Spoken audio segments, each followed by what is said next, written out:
viene servito in mezzo, tenta il tiro, troppo centrale però. È l'avversario!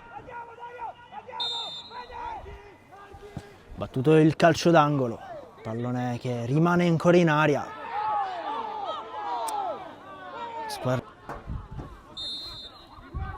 Arriva il via del direttore di gara, viene battuta la punizione, palla che poi termina sul fondo per i compagni in profondità.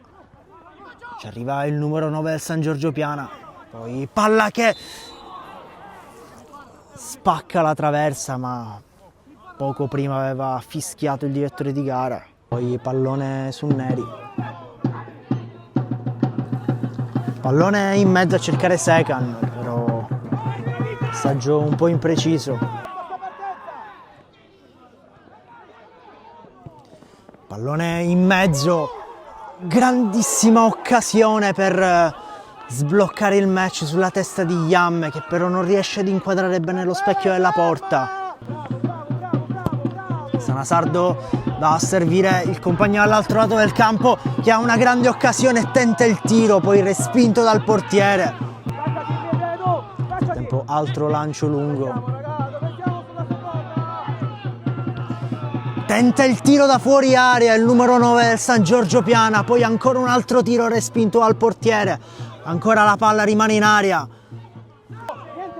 È servita lunga per il numero 9 del Piana, che adesso serve in mezzo. Altra grande occasione per il San Giorgio Piana. Arriva il pallone tra i piedi di Sanasardo.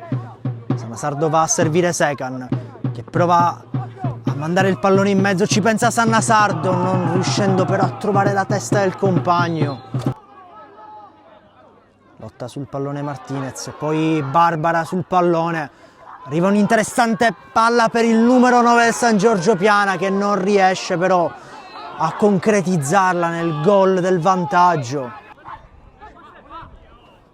Sul pallone Passero, che serve ancora una volta Neri. Altro lancio lungo.